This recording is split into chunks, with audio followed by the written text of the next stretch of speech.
Сегодня я вас познакомлю с клаверной музыкой Себастьяна Баха, и то сжато. А с оркестровой вам придется познакомиться самостоятельно. Это меньшая часть, менее значимая часть, чем его органное или клаверное творчество.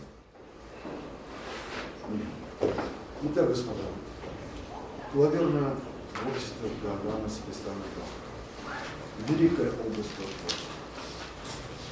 Когда мы играем на фортепиано, мы ищем такую музыку разных композиторов, и для нас она кажется самой важной.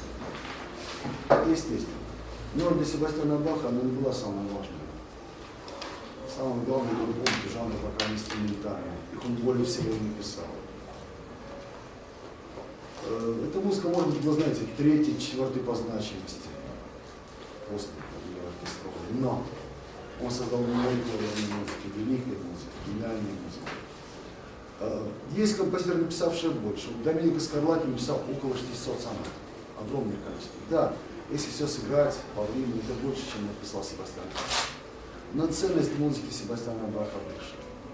Потому что, хотя он не меньше, чем 600 сонат, Доменико Скарлатти, у него много разных жанров музыки, не только сонат. Он написал его больше, чем писали Рамо или Франсуа Куперен. Можно сказать, любого из современных клаверных композиторов, чем Телеман, чем Гендер. Хотя для него это не главное. Итак, у него самая обширная музыка в количестве, кроме Скарлатти, Скарлатти больше. Но Скарлатти только сонаты. У Себастьяна Баха много разных. Но измеряется богатством не только разнообразием жанров, но тоже, а разнообразием чувств, переживаний, образов, которые композитор воплотил в свои произведения. Так вот здесь Себастьян Бах вне сравнения. Никто не может дотянуться на него. Музыка удивительная и богатая. Мы там находим практически все. Все образы доступны тогдашней музыке. Драматические, трагедийные, лирические, скерцозные, жанрово-бытовые. Причем лирика и сдержанная, и порывистая, и светлая, и печальная, и даже скорбная лирика есть. Очень много лирики философской, лирики размышления, созерцания. Кроме того, его музыка необычайно богата мелодически. Да, он гениальный мелодист. И вот этот гениальный мелодизм проявляется не только в его кантатах, ораториях, мессах, но и в клаверной музыке. И с точки зрения именно клаверного мелодизма, он богаче, чем умели и Куперен, и Рамо, и Скарлатти. Здесь все происходит. Удивительное богатство красивых мелодий гармонических. Его клаверная музыка богата и гармонически. Самая богатая гармония. Но, что еще важнее, она богата фактурой. Тогда большинство писало довольно однообразно эту клаверную, с точки зрения фактуры. Его музыка очень богата фактурно. То есть он предвидел много из того, что потом возникнет в эпоху классицизма, в эпоху романтизма. Разнообразно. Это тоже есть. До Себастьяна Баха у его современников музыка клаверная была музыкой камерной, ну это понятно, естественно, небольших помещений инструмент, но музыкой, от которой никто не ждал выражения высоких, сложных чувств. Предполагалось, что эти чувства можно выразить в жанре оперы, оратории, кантаты, концерта. Скрипичная музыка, но никак не клаверная. За клаверной музыкой держали роль музыки развлекательной. Легкой, приятной, не больше. Себастьян Бах доказал, что и этот инструмент скромный, тогда весьма скромный по возможности, выступал скрипкой, что он способен выразить так же много, как, например, скрипичная музыка, как оркестровая музыка. И вот если сравнить оркестровое произведение его, там целый оркестр, а еще и солисты, с клаверным, то понимаем, что он в своих клаверных идеях выразил не меньше образов, настроений, переживаний, чем оркестровая музыка, чем во многих кантатах и ораториях. То есть он поднял возможности этого инструмента на небывалую высоту, где он не находился до этого. Потому что тогдашний клавесин был инструментом действительно скромным по возможностям. Он уступал скрипке по силе звука, по протяженности, по виртуозности, увы. И тем не менее для него написал гениальные вещи. Себастьян Бах довольно рано начал писать для клавесина.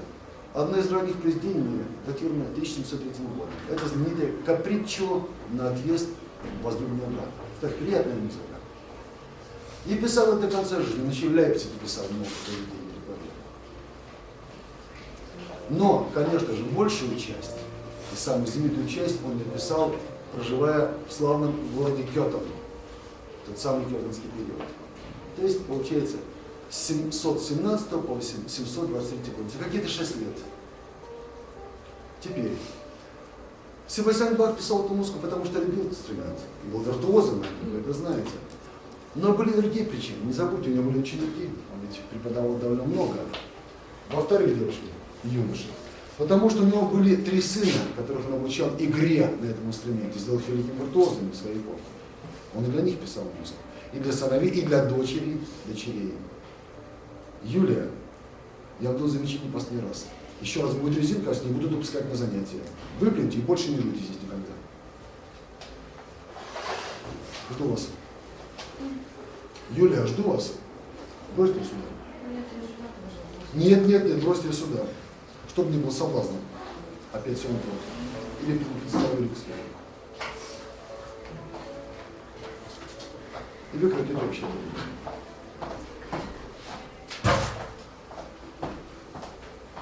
Кстати, берегу ваши зубы, Юлия.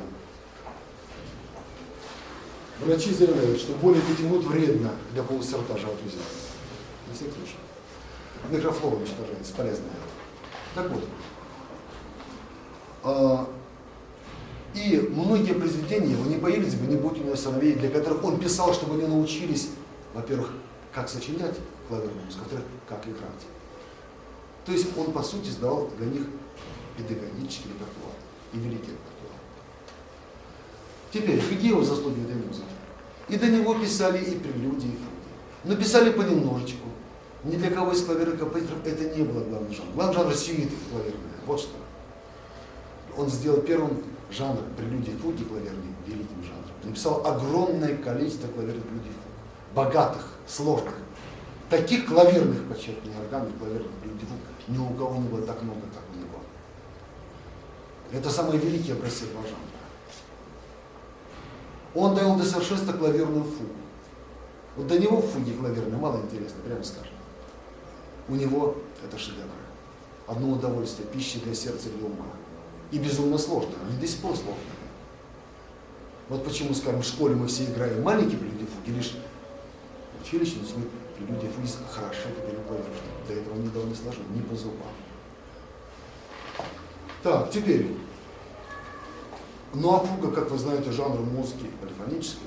Так вот, поэтому высшие образцы клавирной полифонии это все тот же Иоганн Себастьян Бах. Кроме того, он предпочитал сочинять клавирные пьесы не отдельные, а циклами. И большая часть того, что написал, это циклы.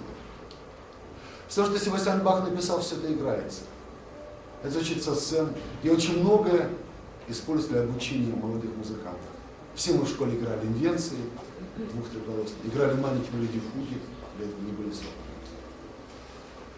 Так, теперь.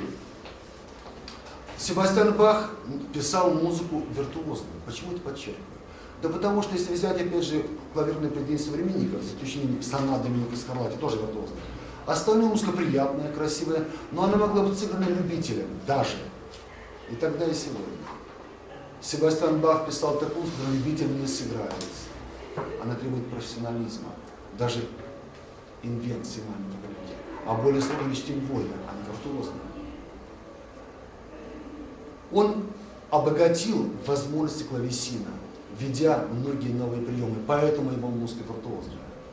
Это он изобрел способ играть пассажи гамообразные, подкладывая палец. До него играли иначе. Закончили эти пальцы, поднял ладошку, сдвинул и поехал дальше. Кроме того, большая часть музыкантов писала музыку, где были пассажи, рассчитаны на 3 пальца здесь и здесь. То есть, по сути, не 10 пальцев, а 6 пальцев. Конечно, 6 пальцев много не наиграешь, поэтому до него музыка была не виртуозная. У него не виртуозная, все 10 пальцев. Он расширил диапазон звуковой. Большинство писали клавирные в диапазоне 2-2,5 октав. Диапазон определения 3 октавы, 3,5-4 октавы. Поверьте, это что всего было очень много. Да и тогдашняя клавиатура была такой длинной, как сейчас. Тогда не было 8 октав. То есть он использует весь диапазон тогдашнего клавесина. От нижней клавиши левой до самой крайней правой. Это он изобрел прием еще один. Да, совершенно верно. Какой-то сложный, виртуозный прием. Мы знаем, как им пользоваться, но он до сих пор для нас сложный, труден. требует мастерства, в быстром темпе перескакивать. Поэтому еще музыка ебучая виртуозная. Он обогатил клаверную музыку еще тем, что ввел в клаверную музыку многие приемы скрипичной игры. Но что сделать легко на скрипке, то только на фортепиано. И наоборот бывает, так и здесь. Он придал клаверной музыке масштабность, грандиозность, введя в нее приемы органных произведений. Так что это кладезь. То есть великая клаверная музыка, великая, начинается с Себастьяна Баха, хотя и до него писали, и в Рим писали очень много. И рядом с этим, когда играешь английских оригиналистов, французских клавесинистов, вот только Доминик Скарлатти исключение особое, кажется таким простым, затейливым, легким. А это глыба, это сложность. Поэтому любой пианист должен, который жизнь составит труд себе, сесть за инструмент и проиграть до конца все 48 прелюдий Себастьяна Баха, если хорошо поиграть. Так вот, дальше. Итак, что же у него есть? Он писал и в тех жанрах, которые писали все. Он писал сюиты. У него есть великолепные 6 французских сюит, 6 английских сюит. Это все шедевры этого жанра. Хотите самые богатые сюиты, не играйте никого. Берите сюиты Себастьяна Баха, французский, английский, будет то, что нужно. Дальше. Вам известный цикл двухголосной дивергации. Трехголосные симфонии. Вообще-то называется симфониями трехголосными дивергации. Это новый жанр. Подобного жанра не было. Это его изобретение. Так назвал изобретение. Инвенция значит изобретение. Так. Дальше. Теперь. Знаменитый цикл 48 прелюдий и фуг для хорошо темперированного клавира. Дальше. У него есть 2 каприччо. Одно из них на отъезд возлюбленного брата. По сути, это программные циклы.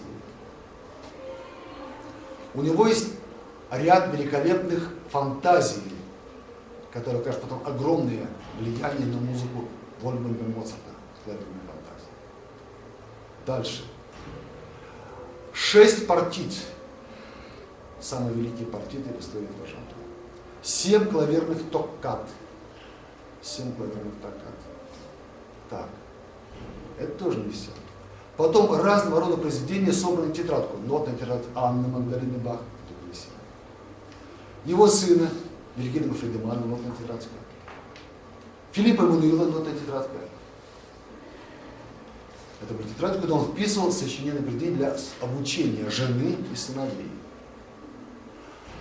Ну, немалое количество отдельных всяких минуэтов и прочих контрабансов, поп-музыка той эпохи, как говорится. У него есть великие вариационные циклы. Например, ария и 12 вариаций. Но самая знаменитая вариация у него называется Гольдберговая вариация. Почему? Есть легенда, что был такой, знаете, богатый человек по фамилии Гольдберг, который не мог, бедняк, заснуть, и попросил как-то писать музыку, которая его усыпляла. Красивая легенда. Но вообще-то это не так. Знаете почему? Потому что Гольдберг был его любимый ученик. Он для него написал. И такой добрый человек, что назвал Гольдберга, когда написал он, Себастьян Бах, но посвятил ему. Это шедевр Себастьяна Баха вообще в клаверной музыке. И шедевр формы вариации, который Себастьян Бах блестяще владел. Это сложная музыка, очень сложная, но красивая. Вот основное, что я назвал, основное, потому что есть куча отдельных прелюдий и фуг, не входящих ни в какой цикл. Вот море музыки. Я не знаю ни одного музыканта, который переиграл бы в концертах всего Иоганна Себастьяна Баха, а тем более записал бы, наверное, это возможно. Представьте, даже те, кто сыграл и записал все 48 прелюдий фуг из хорошотного клавира, и таких только, ну вот пальцев 10 за ближайшие лет 100. Это колоссальный труд. Теперь маленькое примечание на будущее. Вы можете спросить, а были у него концерты для клавесин с оркестром? Были много, я не скажу, но запомните. Никогда концерт не относится к фортепианной музыке. Это музыка. Если концерты барочные, это музыка оркестровая. Если концерты эпохи классицизма, романтизма, это музыка симфоническая. Поэтому не называйте их мне как образцы фортепианной музыки. А концерты для клавесины и фортепиано, клавесинный оркестр, говорится, у него очень много. Но об этом прочитайте вы сами. По сути, повторюсь, с него начинается великая клаверная музыка. До него инструмент этот не был таким значимым. Он был в табеле о рангах музыкантов намного ниже скрипки. Вот там. Он сделал равным скрипке, это самому виртуозному инструменту. Ну, не считая орган, конечно, но более даже виртуозному, чем орган. И вот если бы не было Себастьяна Баха достижений, может быть, не стал бы такой сложной, богатой фортепианной музыкой уже немских классиков Гайдна, Моцарта. Они опирались на фундаменте его достижений, за что ему огромное спасибо. Поэтому Себастьян Бах это альфа клаверной музыки. Как вы знаете, альфа первая буква. Но омега еще не появилась, потому что, слава богу, история клаверной музыки не закончилась. Так, теперь, Себастьян Бах писал свою музыку и для клавесина, и для клавикордов, сам предпочитал клавикорды, и отчасти для фортепиано. Если быть точным, для фортепиано написано только один заведет цикл. 48 прелюдий и фуг. Хорошо ты перенастроен. Фортепиано был инструментом очень несовершенным, еще во многом уступавшим клавесину, верно, но уже был достоин. Какой? Громкий звук, громче клавесин, возможность играть крещендо диминендо, и звук долгий. У клавесина звук быстро замирает. Парочка секунд и все. А у фортепиано нажмите посильнее, до 30 секунд может быть. Это очень много, уверяю вас.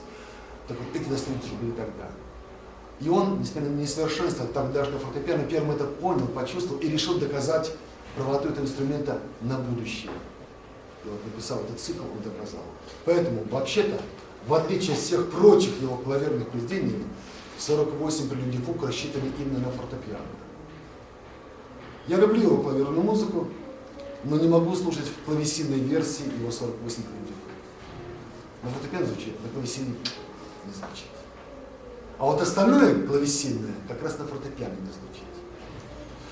А под занавес назову еще один уникальный его шедевр. Это итальянский кончерто. Я народ называю не по-немецки концерт, а по-итальянски. Это слово итальянское, и итальянский жанр. В чем же уникальность? Да, это великая музыка, блестящая. Да, в итальянском стиле, верно, но, господа, это концерт уникальный тем, что он только для одного клавесина, без оркестра. Сольный концерт. Жанр сложный и, увы, в общем-то, дальнейшего развития не получил.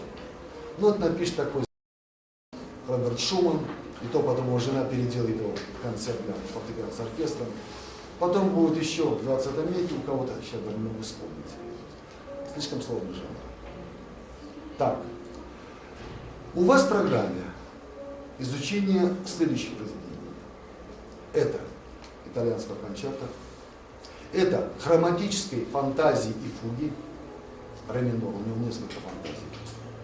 И, конечно же, изучение легендарных прелюдий и фуг из хорошо темперированного клавира. Das Wohltemperierte Klavier. Или, как мы говорим, быту музыканты, ХТК. Начнем мы с этого произведения. 48 прелюдий фуг он написал не сразу. Вначале написал 24 прелюдии фуги, когда жил и работал в Кётене, в Кётенский период. Потом пройдет много лет, ну так, лет 25. Вообще-то нет, даже поменьше. 20. Он напишет еще 24 прелюдии фуги, второй том. Итого 48. Представьте, там 48 прелюдий, там 48 фуг, итого 96 произведений. Это колоссальное море музыки. Некоторые вообще за всю музыку клаверную музыку написали. Одни вот лишь один из этапов, лишь часть мало. Так вот, шедевр всех времен народов. Теперь, да, он написал их как, вообще-то назывались иногда, знаете, экзерсисы, то есть упражнения. Почему? Потому что это были своеобразные упражнения для его старших сыновей, которые уже хорошо играли, получше, чем вы сейчас. Вот. Но он хотел дать им высшую школу. А это не только обучать, но иметь давать репертуар соответствующий. Так вот, они были по тем временам высшей школы. То есть более сложной музыки тогда ни у кого не было. Это высшая школа мастерства. Это одна из целей. Но была и вторая цель. Себастьян Бах очень интересовался новейшим разработками в области теории музыки, как и новыми инструментами и прочее.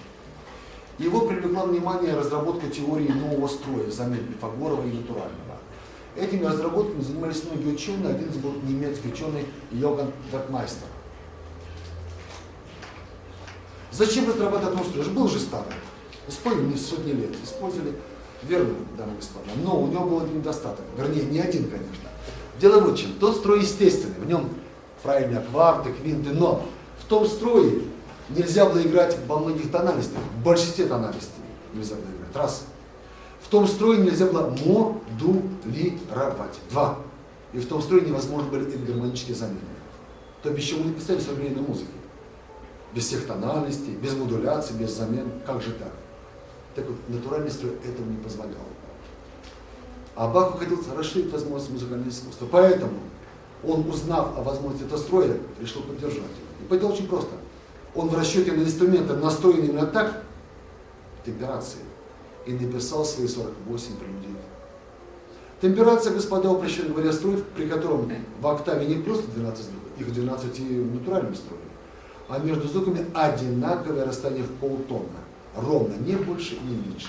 Скажите, что может быть больше и меньше? В натуральном строе они разные. Там нет равных полтонов. Они все разные эти расстояния. И вот одинаковое расстояние позволит сделать, использовать все тональности, модулировать и использовать энгармонизм. И он доказал, что, казалось, во всех тональностях можно модулировать. И все это есть. Вот почему еще не сложны его произведения. Что все тональности, модуляция, энгармонизм. Ну и потому, господа, что он ввел тональности, которые до этого просто люди не знали, а их существование никак не называется. Их просто не использовали, их не было. Всякие до диез мажоры, соль бемоль мажоры и прочее. Ля бемоль минор, сумасшедшие тональности с 7 бемолями, которые мы тихо не любим, чтобы в них трудно играть. Это он сделал. Но это тоже не все еще.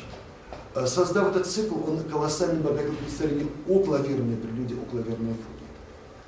В чем его суть? Вспомните, я вам тут показывал, а может быть не вам. Предшествующие прелюдии, чем они были? Перебором аккордов и голообразных посланий, чтобы разогреть руки музыканту и настроить хор на исполнение хорала. Вот и все. Никто больше от них не требовал. Себастьян Бах превращает прелюдии в художественные, выразительные произведения, которые раскрывают то или иное чувство, их смену, развитие. Он наполнил прелюдии мелодиями. Не было мелодий в прелюдии. Он не великий мелодий. Он колоссально обогатил их фактуру. Рядом с его произведениями предыдущие были примитивными, скучными, неинтересными. Так. Но кроме того, он сделал их виртуозными. Его прелюдии очень трудны. То же самое он сделал с фугой клавирной. До него фуга была жанром, да, уже богатым, развитым, но, как правило, фуга была музыкой философской, музыкой, в которой можно размышлять. А если это была музыка лирическая, это была лирика сдержанная, спокойная, величавая. Никаких других образов фуги не встречалось и быть не могло. Себастьян Бах наполняет клавирную фугу образами и драматическими, и героическими, и трагедийными, скирцозными, то есть шутливыми, говоря иначе, жанрово-бытовыми. Такого богатства мы никого не встречаем. Говоря иначе, оказалось, что фуга может быть интересной, не только скучной музыкой ученых людей, поэтому другие для клавесинов не писали. Фуга это для органа, а для клавесина дайте танец, какую-то программную пьесу, вот извозчик насвистывает, но не фуга. Он сделал фугу даже более богатой, чем программные пьесы и танцы современные. Это эволюция настоящая. Так. Но и это тоже не все. Он колоссально раздвинул рамки тем для своих фуг. У него темы фуг клавирных очень богатые. Многие большие, бывает даже по 3 такта, этого фуг очень много. Он внес в тему фуг черты разных жанров. Этого тоже не было до него. Он иногда уподобляет их песни, иногда фразе из арии, иногда мелодии танца. Это тоже было новое. Как фуга с танцевальной темой. Это что будет? Себастьян, может быть, фуга может быть любой. И веселый, и легкомысленный, и шуточный. Это все фуга. Так, кстати, еще. Поскольку он писал их для фортепиано, уже не для клавесина, то у него там уже возникает довольно широкий диапазон и динамический. От пианиссимо до фортиссимо. Клавесин на это не способен. Клавесин играет только форте и пиано. И все. Для форта одна клавиатура, для пиано другая клавиатура. И никаких вам крещендо и диминендо. Фортепиано это может делать. Он широко этим пользуется. у него уже смена сил звучания постепенно делается одним из важных выразительных средств. Так что это гениальное революционное произведение. И поэтому, дамы и господа, потом, когда как музыканты вырастете, возьмите за труд сесть, потратить недельку, может быть месяц, и проиграть все до конца. Да, будет трудно, будет продираться. Это неизбежно. И любой бы проигрался на вашем месте, потому что музыка сложна. И для рук, и для головы, и для сердца. Особенно для рук, что там, повторяю, всякие дубль-диезы, дубль-бемоли. Вот, на это благодарный труд. Потом эта музыка будет все не с вами. Когда ее уже оценишь, то потом, когда хочется что-то для сердца, лишь садишься, открываешь наугад любую прелюдию или фугу, из первого и второго тома, и играешь для души. Теперь, господа, это знаменитое произведение привлекало к себе внимание очень многих музыкантов. Многие хотели к нему прикоснуться и его улучшить. Поэтому есть много разных редакций. Суть редакции в том, чтобы упростить игру. И для этого нам редакторы, а это уважаемые музыканты, делали кучу разных примечаний. Вот здесь такая-то аппликатура, здесь крещендо миренда, здесь субито пьяно. Тут запоминайте, Себастьяна Баха никаких таких значений просто нет. И не потому, что было лень, а тогда не было принято. Если музыкант с головой и с опытом, вот перед тобой есть ноты и только ноты, и ты должен сам понимать, как это играть. А если ты не понимаешь, значит ты еще не дозрел до этого произведения. Рано тебе. Поэтому, повторяю, там всех там гасить поправок, обозначений, указаний просто не было. Но вот в редакции Муджелини, к примеру, черни их очень много. Настолько много, что мелькает в глазах от них, а не отвлекает внимание. Поэтому старайтесь, если есть возможность, не брать эти редакции, чтобы видеть перед собой первозданный текст Себастьяна Баха. Такие тексты есть, они называются ур-текст, то есть текст неизменный. Я вам сейчас покажу. Итак, вот смотрите. У меня здесь два томика. Один ур-текст, а другой редакция Муджелини.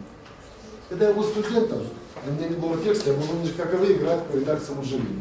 Вот она, вы ее наверняка знаете. Открываешь, и там, кроме того, что написано много здесь, вот еще здесь куча ремарок.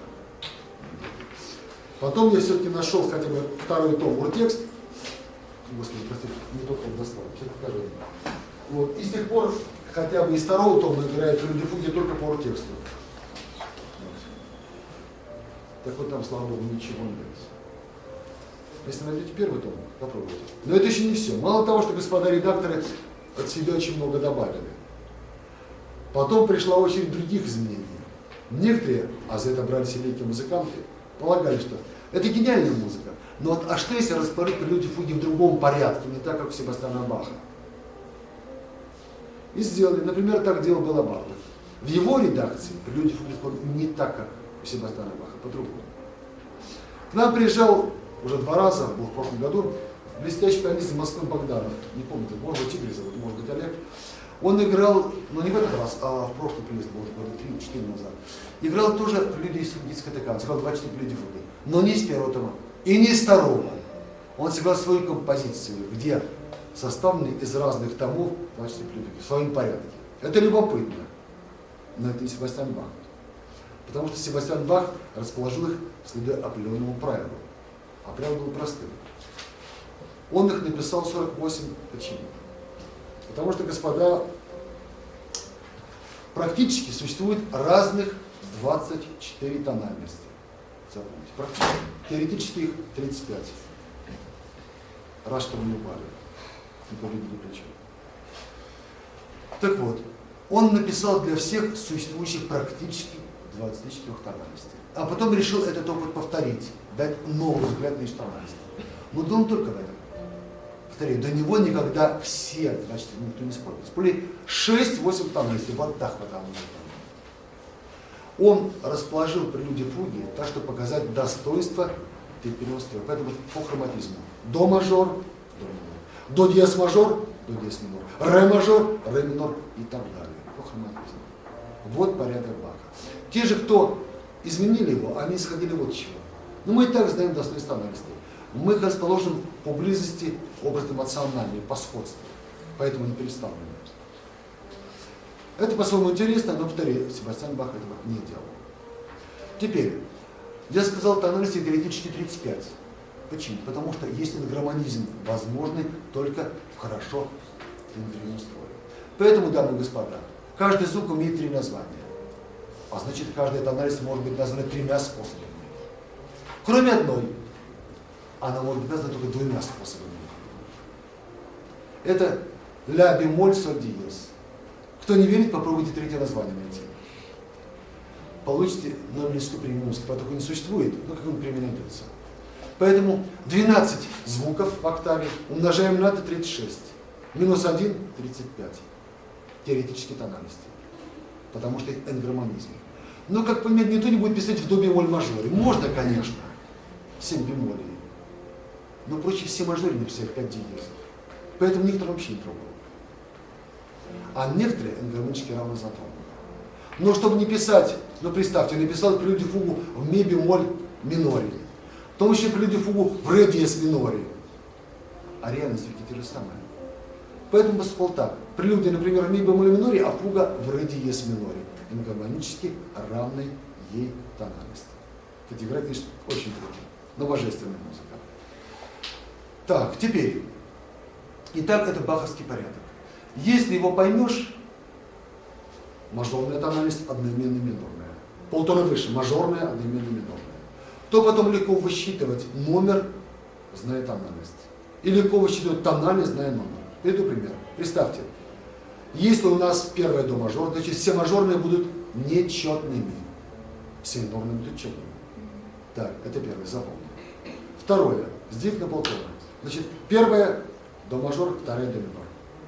Третье до диез мажор, 4 до диез минор. 5 ре мажор, 6 ре минор. И зная, сколько полутонов, смотрите, до мажор, до минор, до диез мажор, до диез минор. 1 шаг на полтона, 4 номера прошло. Мы можем посчитать, сколько будет, какой номер будет, например, у прелюдии фуги ми мажор. Во-первых, он будет нечетным. Во-вторых, сколько до этого было полутонов? Не полутонов, а нот. До диез, ре диез и ми бемоль. 4. Умножаем на 2, 8. Значит, ми мажорный будет девятой. Вот так, зная тональность, можно вычитать номер. И, например, зная номер, можно вычитать тональность. Но могу успокоить. Хотя номера у них есть, практически никто из музыкантов не называет их по номерам. Их традиционно называют по тональностям. Не забываю упомянуть, в каком томе. Потому что во втором томе, во всех тех же тональностях, 20 клипов. И это совершенно разные произведения. Теперь, так бывает, что у композитора есть какие-то, очень популярные произведения, иногда заслуженно, иногда не очень. Как вы думаете, какое фортепианное произведение у Бетховена больше всего знает любитель музыки? А вы все его знаете. Вы все его слышали, даже, наверное, играли. К Элизию. Правильно, приятная музычка, но не шедевр, прямо скажем. Это не его соната гениальная. Так вот, у Себастьяна Баха так что получилось, что как-то за 200 лет ближайших, за 150, конечно, музыканты разобрали прелюдию фуги спиртома, гениальные вещи. Но второй там не хуже, древность, не уступает. Просто первый был первым, сразу под руку попался, вот и все. Итак, вот эти 2 тома. Это русское издание, но германская редакция. Это польское издание, но итальянская редакция. Здесь оргтекст, здесь, повторяю, слишком много. Итак, прелюдия и фуга. 2 произведения, образующих мини-цикл. Мини, потому что их только 2 части. В отличие от органных прелюдий фуг, где прелюдия или токката готовит собой характер фуги, в этих циклах Себастьян Бах поступает иначе. Прелюдия имеет другой характер, нежели фуга. Оттеняется своим отличием, непохожестью. Я напоминаю, что прелюдия всегда произведение гомофонно-гармоническое. Фуга всегда полифоническая. У них возникает контраст складов, верно. Но Себастьян Бах и сюда приносит приемы, найденные им в органной музыке. Приемы какие? А вот какие. Он широко в свои гомофонные прелюдии вводит элементы полифонии. Полифонии контрастной, полифонии имитационной. Так. Он вводит в свои прелюдии элементы органной музыки. Мощные органные аккорды, органные пункты, нижнем регистре. И даже речитатива органная. Вот почему еще наподобляет инструмент, скромный камерный комнатный инструмент, ну камерный говорит по-итальянски, мощный инструмент. На клавесине, на фортепиано это возможно. Не зря фортепиано в 19 веке, даже Себастьян Бах превращает чуть не на оркестровый инструмент. То есть уже Бетховен превращает чуть не на оркестровый инструмент. Так, теперь, сейчас, минуточку. Итак, они отличны. Между ними часто возникает контраст. Где-то больше, где-то меньше. Между прелюдией и фугой. Но еще больше контраст возникает между одной парочкой прелюдии фуга и следующей за ней прелюдии фуга. Вот там контраст сильный. Хотя бы уже потому, что первая всегда мажорная, вторая минорная. Очень часто одна пара быстрая, другая пара медленная. Контраст и темповый. А самый главный контраст – это контраст образно-эмоциональный. То есть ха-ра-те-ра. Кстати, вот если опять же послушать органные фуги, вы заметите, что большая часть из них медленные или умеренные. А Себастьян Бах для фортепиано пишет и быстрые фуги. Некоторые безумно быстрые. Их очень трудно сыграть. Думаю, Господи, как же он-то играет? Это потому, что да, есть прогресс, конечно. Сегодня сотни музыкантов играют этюды Листа, Шопена, которые когда-то играют только Листа, или только Шопена. Но до сих пор тысячи музыкантов, как было трудно играть Себастьяну Баху, так и нам трудно играть многие прелюдии фуги из этих двух знаменитых томов. Это виртуозная музыка. Себастьян Бах, повторяю, обогатил прелюдию мелодии, которой не было прелюдии, верно. Но у него есть произведения, в которых мелодии нет, а есть гениальная музыка. Дамы и господа, к тому, что не только мелодия может передать настроение, образ. Иногда, это правда бывает непросто, но можно обойтись без мелодии. И сейчас покажу такой шедевр. Итак, первый том. Прелюдия и фуг хорошо первично настроен. Прелюдия и фуга до мажор. Настолько это гениальная музыка, настолько красивая, что спустя 150 лет один композитор, французский, по имени Шарль Гуно, не удержался и взял, дописал к этой прелюдии свою мелодию. В этой версии она популярна, ее исполняют часто. Тогда пишут И.С. Бах, Ш. Гуно. Почему Гуно? Мелодия действительно красиво, хорошо. Здесь Гуно, напомню, был музыкантом не только светским, но и церковным, был церковным органистом, регентом. Так вот, его вдохновил образ Девы Марии, Богоматери. И действительно, слушай музыку, нечто возвышенное, прекрасное, благородное. Образец лирики и светлый, и одновременно медитативный, и философский. Так, ну а теперь сейчас продолжим.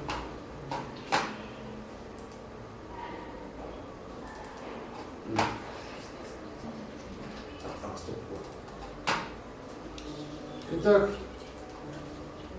хорошо. Берем клавир. Я, правда, не знаю, здесь клавирная версия, то есть клавесина или фортепиано, я надеюсь, клавесина, то есть фортепиано, я надеюсь. Том первый, прелюдия и фуга С-дур. Ох, тут, ладно, не думаю, теперь сейчас.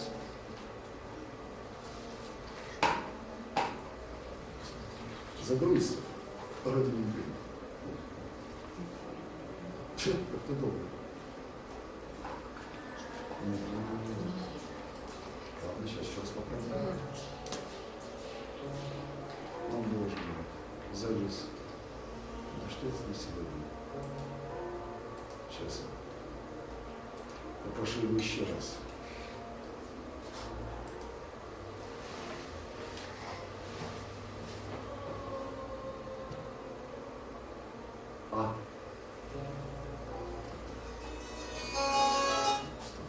Это клавесин, я могу найти клавирную версию. Фортепиано, простите. Я вот недавно просил эту ступеньку. Рассказать чего.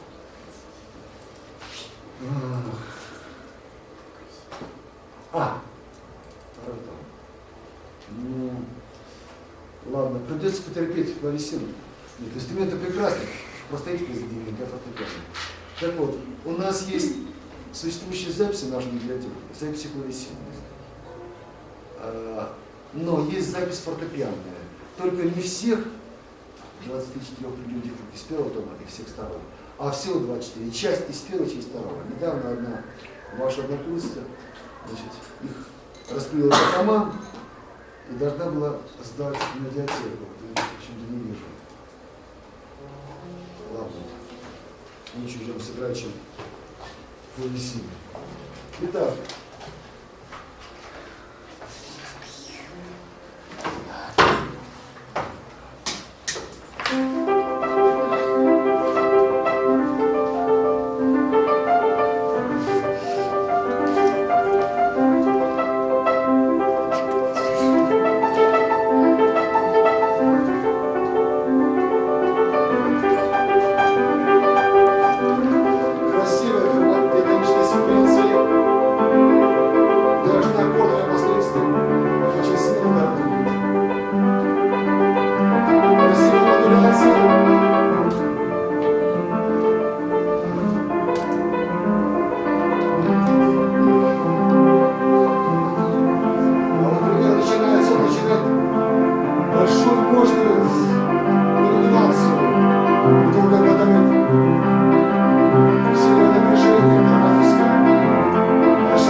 порывистые, взволнованные места. И последующий фуга. Фуга С-дур. Фуга четырехголосная. Здесь необходимо важное пояснение. Для клавесина редко пишет фуги с числом голосов более 4. Трудно играть. Поэтому пятиголосную фугу Себастьяна Баха в тетради, по-моему, дай бог, всего 4 штуки. Они сложные.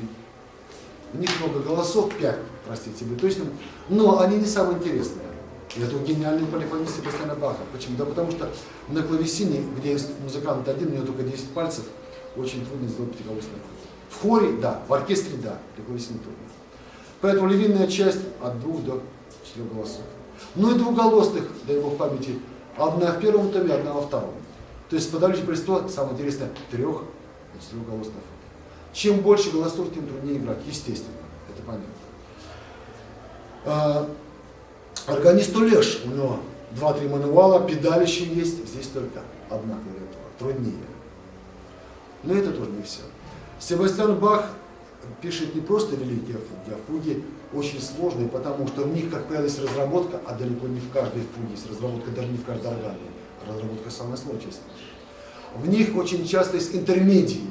Интермедии, дамы и господа, это то место фуги, где не звучит тема, запомните. Так.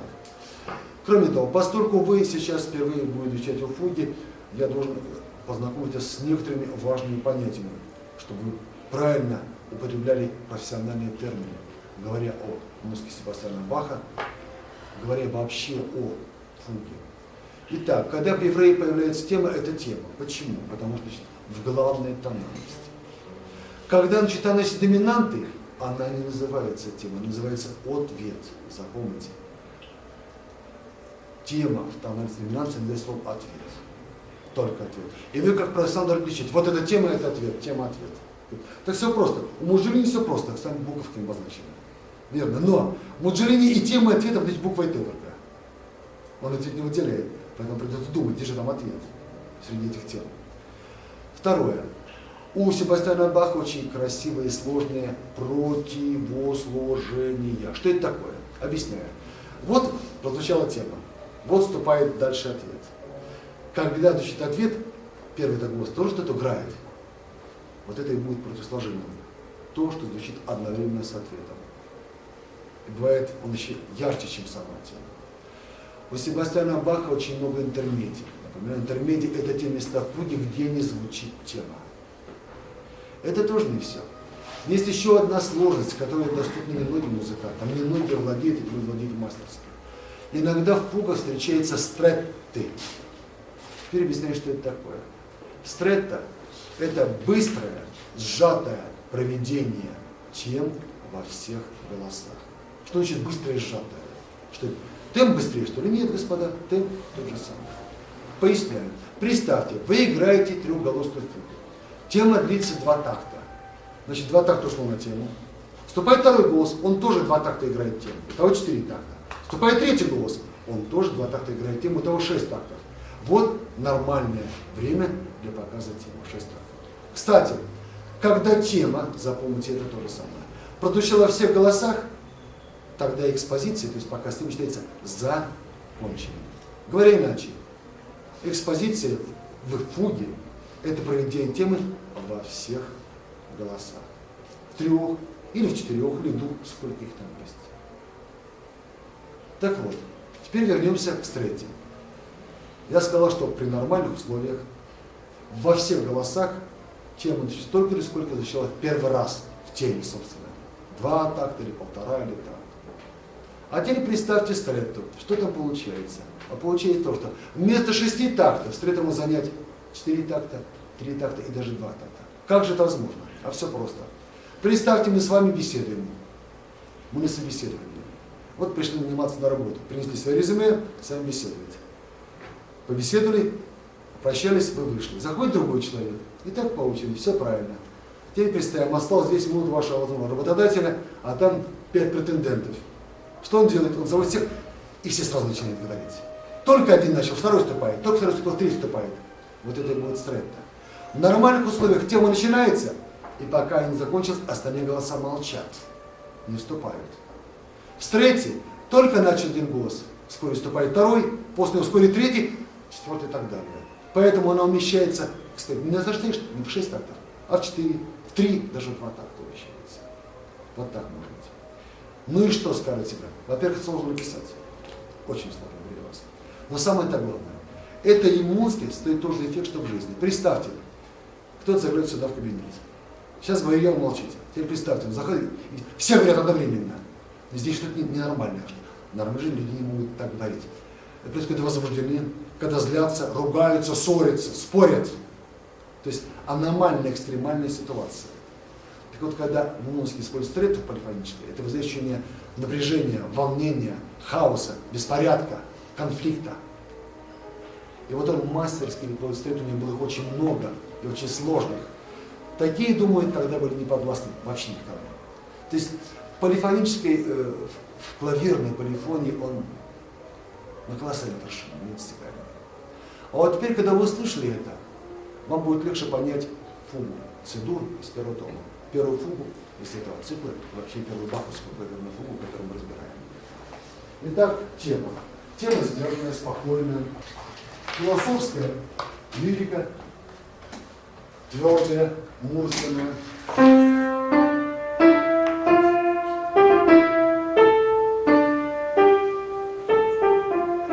Плавное движение наверх, потом после этой скачки размашки, показывающие силу и мощь. После плавного ритмического движения 8-й вдруг. Вот такая мультивная формула. Так. Итак, кончается тема и ответ.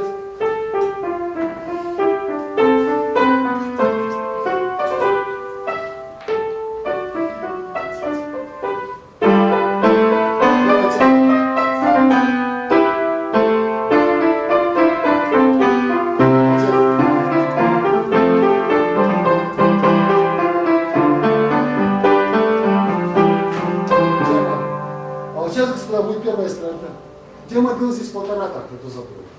Он начинает опять тему, играет. И спустя всего лишь 2/8, одну долю, одну четверть вступает в другом голосе. Вот это стрета в самом начале. Ну и что такое? Что вы лучше оценили? Обычно стрета в разработках только используют, если используют вообще. А он же использует. Так?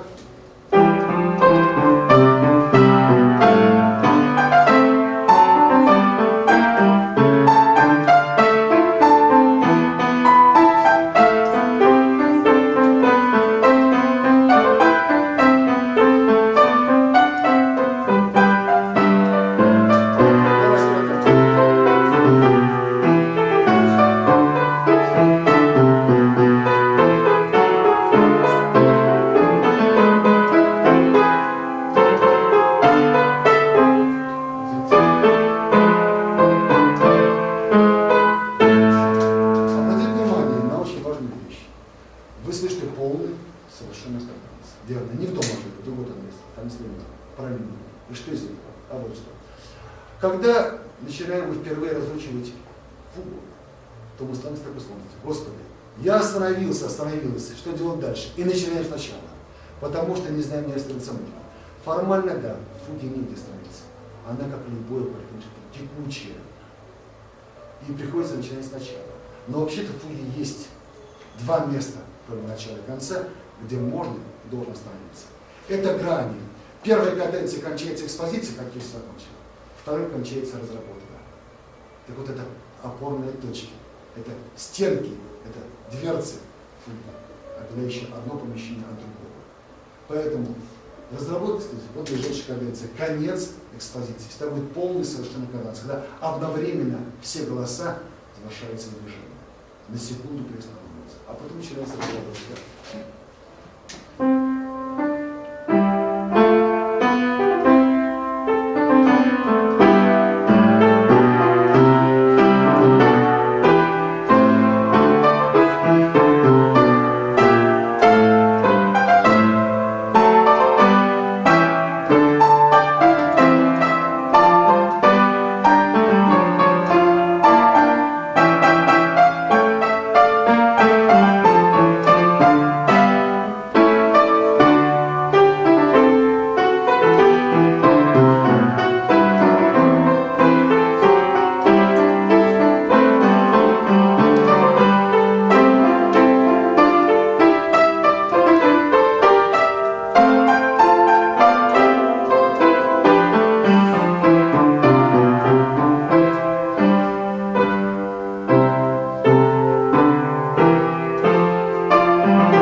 Так вот, в этой фуге Себастьян Бах такую силу, мощь вводит, которая здесь встречается шлагами.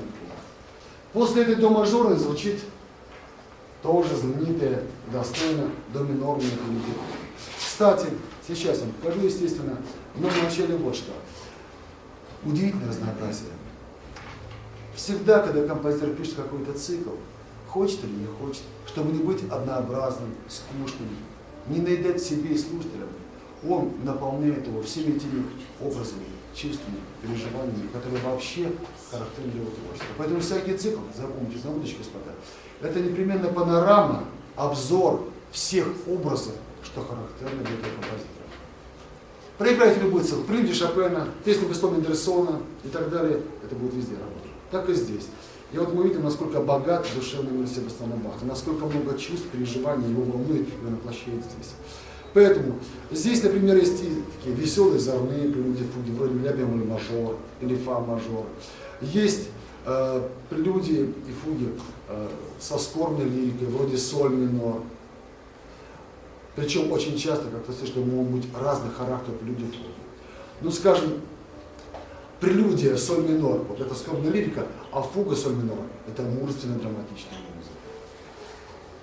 Или шутливая, нет, танцевальная прелюдия фуга Б-дур и совершенно скерцозная прелюдия Б-дур. Так. Опять же, с элегической лирикой прелюдия, извините, фуга до ре диез минор, диез-моль. И шедевр скорбной лирики прелюдия ез-моль, одна из гениальных прелюдий. Драматичная и одновременно танцевальная прелюдия ре минор, например, и философская фуга ре минор. Они очень разные.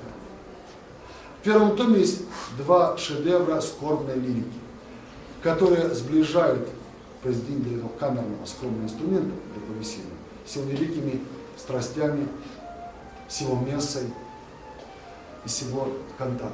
Это прелюдия ми бемоль и прелюдия си бемоль минор.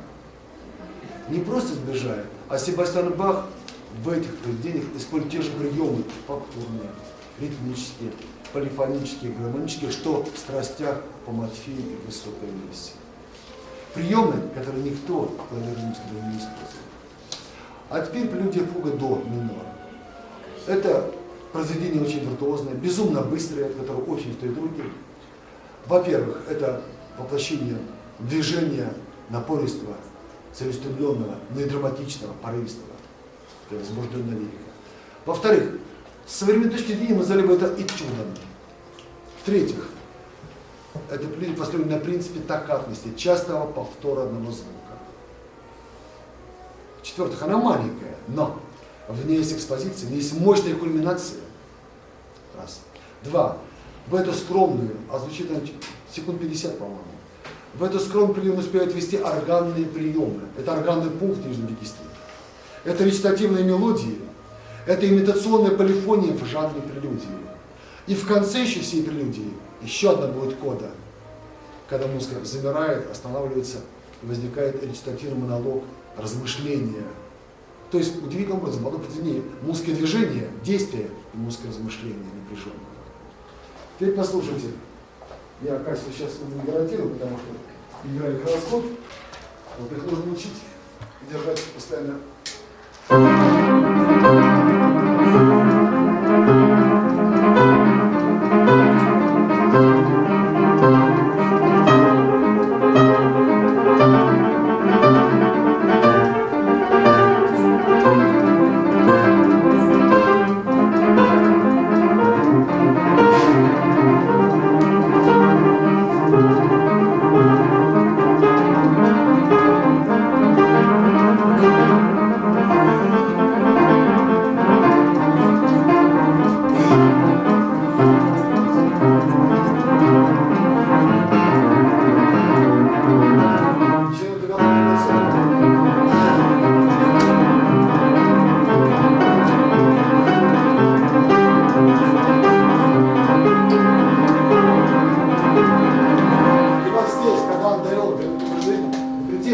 Он берет звук соль, звук доминанты, и на этом звуке выстраивает органные пассажи.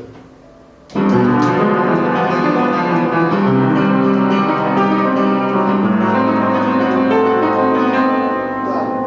это еще не все, это первая, вторая. Органный пункт берет. Затем сверху смена темпа внутри начинает новую тему, которая каскадом спускается вниз. К ней повторяется ее имитация, то есть имитационный полифон.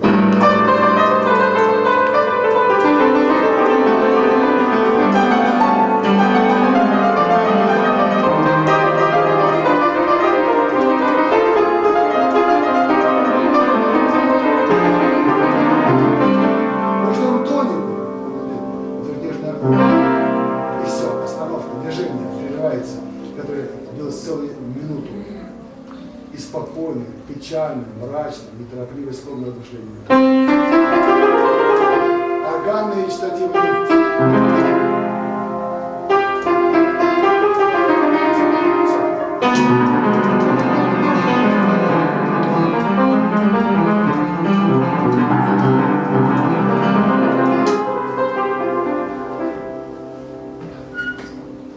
Так вот, ни у кого ничего подобного нет.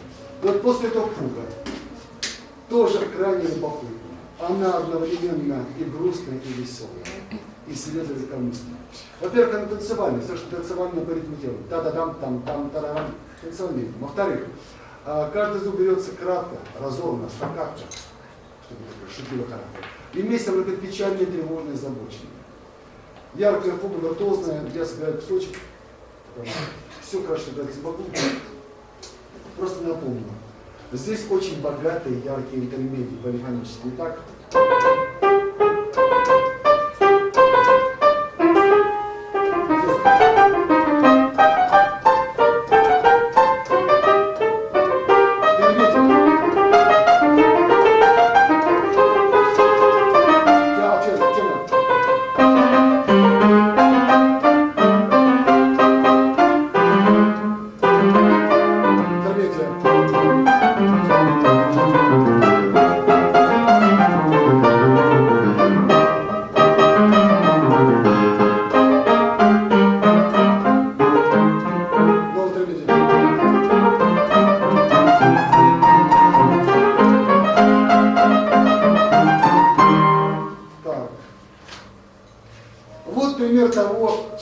боятся начинающие музыканты. Вот следующий пример, смотрите, хочу. До диез мажор, тональность которого никто за 6500 лет до Себастьяна не начинал. Пожалуйста.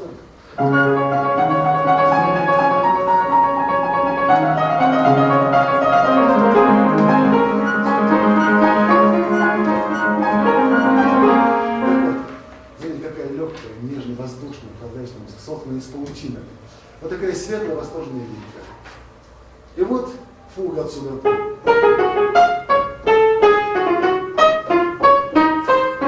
И одновременно скерцозная и танцевальная.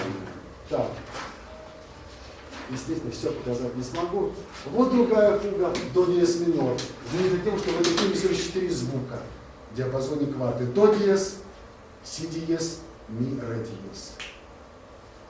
Тема эпиграфа. И, конечно, когда такая тема имеет значение особое, символическое. Почему? Это тема креста. Си диез, ре диез, до диез, ми. Терция перед вещью четвертую. Тема креста. Приговорная. Так. Ре мажорная, удивительная прелюдия. Тоже очень легкая, прозрачная и светлая. Такое ощущение, что Себастьян Бах принес на приемы скрипичных виртуозных произведений. Послушайте.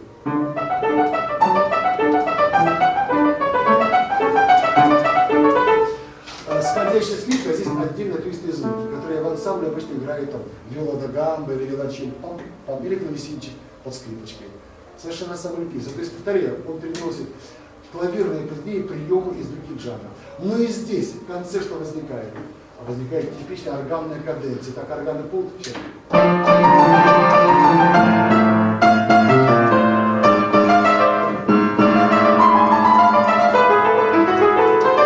А затем имитационная полифония.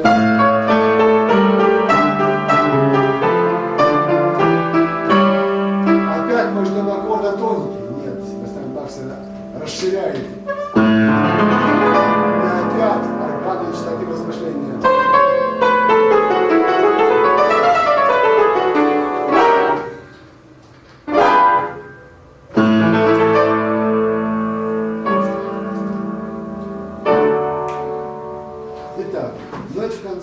Общий характер воплощения стремительного, легкого, скользящего движения.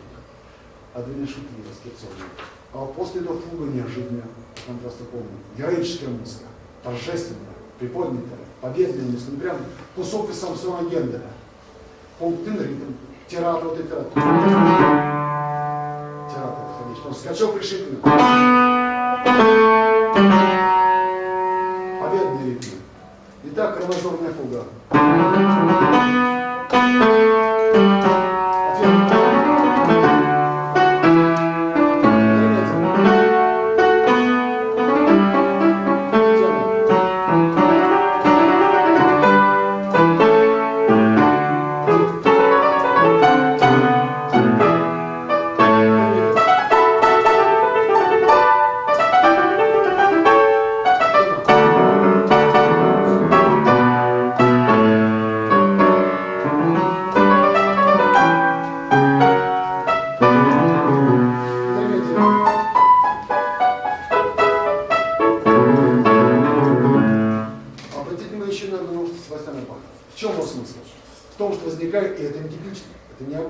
Контраст между темой и интермедией. Интермедия так решительно, повелительно, требовательная, а интермедия грустная, жалостная, просительная,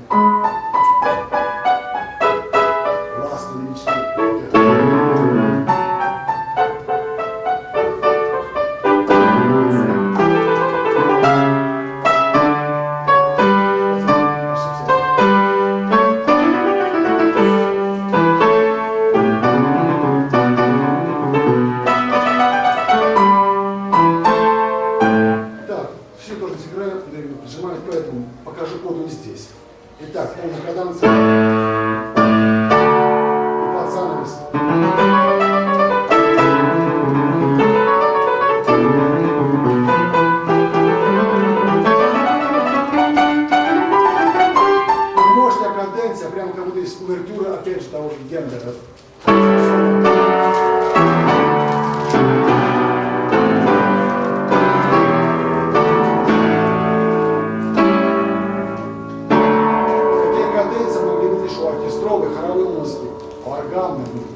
минорная. Еще один образец великолепной прелюдии. Легкой, скерцозной, тревожной, возбужденной. Где воспроизводит приемы игры на скрипке, кирпичный пиццикатор, мордовато. Где используют приемы перекрещивания рук.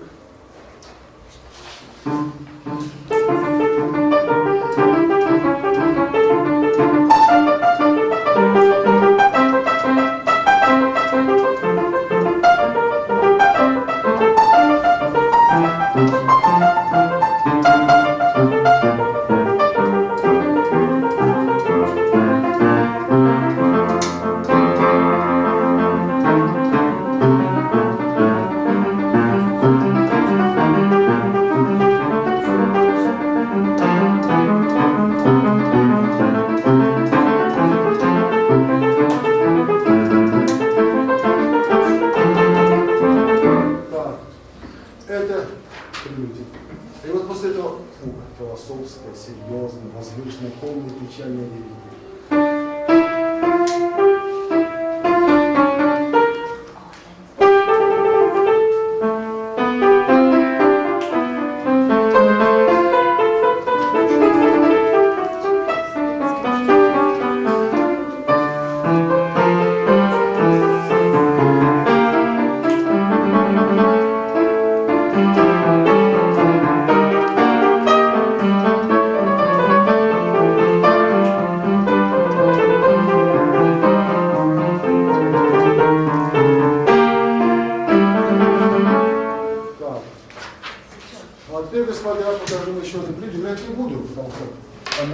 Но чтобы оценили новизны сложности. Вот смотрите, перед вами прелюдия фуга ми бемоль. Это прелюдия. Ну и что? Обратите внимание. Вот начальный кусок. Мы видим, как меняется письмо. Ритмика меняется, длительности меняются, верно. Но здесь-то в гомофоне, а здесь-то чисто в полифоне. Прелюдия, это панический кусок, очень сложно. Поэтому люди прелюдии боятся, не любят. И оцените размеры прелюдии. 4 страницы, это огромные прелюдии. Больше не других. Мы с вами подходим к шедевру прелюдии и фуги ми бемоль минор. Это одна из величайших прелюдий фуг, это изобретение прелюдии. Почему? Во-первых, потому что здесь мы доказываем, что прелюдия, клавирная прелюдия, то есть фортепиано в этом случае, это жанр, который способен выразить то же, что могут выразить великие оперные арии, оперные симфонии, а не только. Оно никак не музыка, такой скромный инструмент. Образ возвышенной скорби. Более того, здесь Себастьян Бах нарочно создает ассоциации с великими страницами своих страстей по Матфею и Энгельса. Когда мы слышим музыку, это произведение, и мы знаем другие произведения, то вспоминаются те, что я назвал, и вот почему. Здесь мне говорит образ крестного хода. Это размышления и переживания об Иисусе. Музыка удивительно красивая. Красивая мелодия, красивая гармония, красивая полифония. Это люди предельно полифонизированы. Полифония здесь контрастная и имитационная. А поскольку тональность тоже не самая удобная, легкая, ми бемоль минор, 6 бемолей, то при модуляции с ним оказывается тональность, где 7 бемолей, 8 бемолей, когда встречается дубль бемоль. Чтобы придать этой музыке скромный, величавый облик, Себастьян Бах использует, во-первых, жанр сарабанды, шествие скорбного, шествие танца. Поэтому здесь трехдольный метр и ритм сарабанды. Пам, пам, пам. Потом мелодия выстраивается как цепочка коротких фраз, каждый из которых напоминает вздох печали и скорби. Как восклицание «Боже мой, ах, почему» и так далее. Вначале очень долго поддерживает средней печали и скорби, а начиная с середины, начинает, тавтологию, он начинает его усиливать, это ощущение, и доводит музыку до трагической ссоры, возникает потрясающая ссора, кульминация, как вы знаете, уже у людей нет сил плакать, такие слова. Здесь 2 кульминации мощных. К сожалению, трудно на этот текст смотреть, потому что здесь, видите, все забито комментариями господина Манжелини. И здесь, и здесь. Ну и кроме того, дурная привычка ваших преподавателей, и вас тоже, еще писать что-то от себя. Ну, вернее, если их там напиши что угодно, хоть письма там маме или подруге, Вот, а в казенных не пишите. Это дикость, это невежество вообще. И важно, делать ваш преподаватель или вы сами. Другое дело, что ваше учение уже не отучишь. К сожалению, вы взрослые люди, поздно. Вы еще можете не ступать на дорожку. Так вот. Итак, прелюдия мезмоль. Поскольку она несложная, то что он делает? Чтобы не писать и не мучить нас с вами. Еще одной прелюдии в ре диез миноре, гармонически равной. Он написал прелюдию в ми бемоль миноре, а фуга в ре диез миноре в тональности гармонически равной. Смысл был еще один важный. Он хотел доказать, что именно в этом темперном строе возможен гармонизм реальный. Записан по-другому, звучит так же. Натуральный строй это невозможно. Сейчас я покажу прелюдию, а потом скажу важные слова о фуге. Итак, прелюдия мезмоль. Первый том, хорошо, только не говоря.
Начинает использовать нижний регистр для тематического материала, для мелодии, для выражения главной мысли. Потом это будет делать Бетховен, Лист, Шопен, Рахманинов, например, делал том. И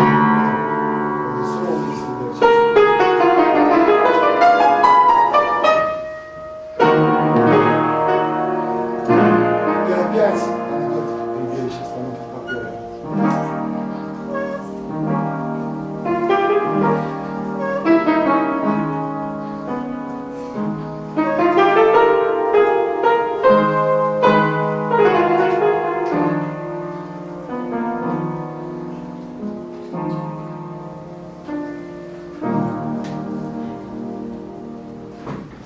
Так, господа, не хватит времени. Израиль, опоздавший сегодня. Это на нашей совести, барышни. Итак, прочитайте до конца. Разбор клавирного творчества Иоганна Себастьяна Баха. Вообще, это главное. В частности, разбор нуди и фуг из хорошо проигранных клавир. Раз. 2. Разбор итальянского кончерта. Так. Теперь список не называю, он у вас должен быть. Вы его брали, кто хотел того, что слушать. И напоминаю, что через неделю будет аудиотест по творчеству Иоганна Себастьяна Баха. Завтра мы начинаем новую тему. Творчество Кристофа Вильгельма. На сегодня все. До встречи.